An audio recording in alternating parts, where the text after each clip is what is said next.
biz o informasiya bolluğunu həzm edə bilmədik. Səviyyə cəhətcə, savad cəhətcə, dünya görüş cəhətdə, milli şuur cəhətcə ona hazır deyildik.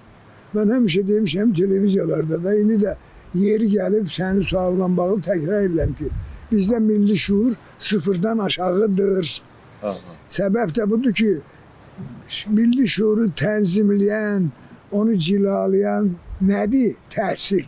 Təhsilin özü yaman gündədir. Təhsilin özün deməli, xilas eləyən lazımdır. Başa düşsən? Belə bir o qəza vəziyyətində yik biz. Bir də ki, mən keçən il yox, o birinin məndə bir informasiyası var. Bəlkə də sizdə də var. Mən tamaşaçılar üçün deyirəm. İnişil, bildiri yox, inişil.